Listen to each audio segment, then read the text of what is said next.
दोस्तों, शायद ही कोई ऐसा शख्स मिले जो मेधाताई पाटकर के नाम से परिचित ना हो। जी हाँ दोस्तों, अपने देश में शायद ही ऐसी कोई पाठशाला हो जहाँ मेधाताई के आंदोलन को ना पढ़ाया जाता हो। शायद ही कोई ऐसा न्यूज़पेपर हो जिसने मेधाताई के बारे में ना लिखा हो। The environmental activist and social worker Medhatai Patkar सिर्फ भारत में ही नहीं बल्कि पूरी दुनिया भर में मशहूर है। नर्मदा बचाओ आंदोलन को ग्लोबल प्लेटफॉर्म पर लाने वाली मेधाताई का परिचय कराना मतलब सूरज को चिराग दिखाने जैसा है।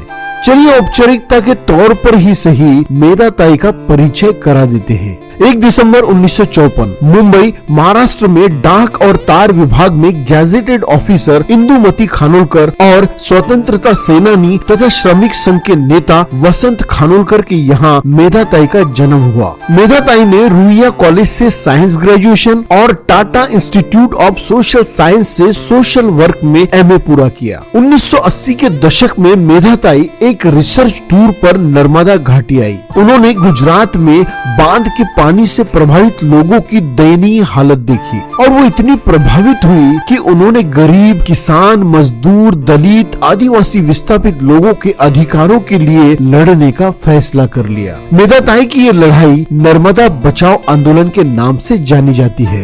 इस आंदोलन से कई समाज सेवी, पर्यावरणवादी, छात्र, महिलाएं, आदिवासी, किसान तथा मानवाधिकार कार्यकर्ता जुड़ गए। ये संगठन आज भी मजबूत बनकर विस्थापित लोगों के पुनर्वास के लिए लड़ रहा है। यही नहीं बल्कि जीवनशाला के रूप में विस्थापित लोगों के बच्चों को एजुकेशन देने और उनको अपने पैरों पर खड़ा रखने में मदद भी करता है। मेधाताई ने national alliance of people's movement का भी गठन किया, जो सरदार सरोवर बांध परियोजना से प्रभावित आम लोगों की लड़ाई के साथ साथ सांप्रदायिकता, धार्मिक कट्टरवाद, जातिवाद और हर तरह के भेदभाव का विरोध करता है। दोस्तों, मेधाताई ने 5 साल मुंबई की मलिन बस्तियों में रहकर गुजारे और 3 साल तक गुजरात के आदिवासी स्वयंसेवी संगठनों के साथ रहकर काम किया। फील्ड वर्क में परेशानी ना हो इसलिए Tata institute of social sciences में अपना फैकल्टी मेंबर का पद त्याग दिया, अपनी PhD अधूरी छोड़ दी, अपना पूरा जीवन समाज सेवा में समर्पित कर दिया।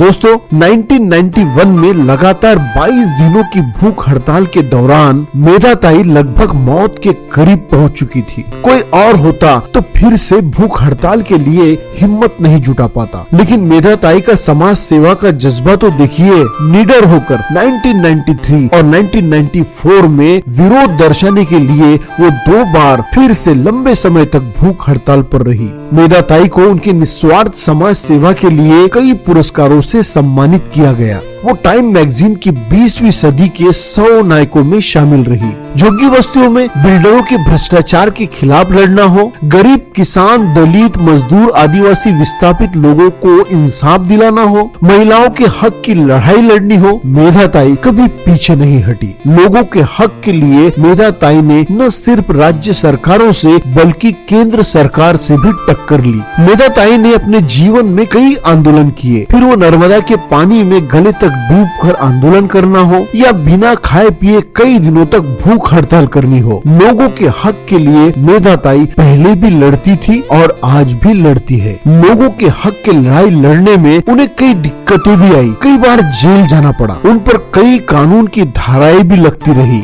लेकिन वो पल भर भी नहीं डगमगाई। मेधाताई के समाज सेवा के मदद के इसी जज्बे को सम्मानित करने के लिए समाज सेवक डॉक्टर गिरिधर भाऊ काड़े सामाजिक प्रतिष्ठान एवं सेवार्थ ग्रुप ने उन्हें जीवन गौरव पुरस्कार 2023 के लिए चुना है। तो आइए दोस्तों, स्वागत करते हैं नर्मदा बचाओ आंदोलन की संस्थापक सदस्य, गरीब, किसान, दलित, आदिवासी, मजदूर एवं महिलाओं के हक की लड़ाई लड़ने वाली निस्वार्थ समाज सेवा की जीती जागती मिसाल मेधाताई पाटकर।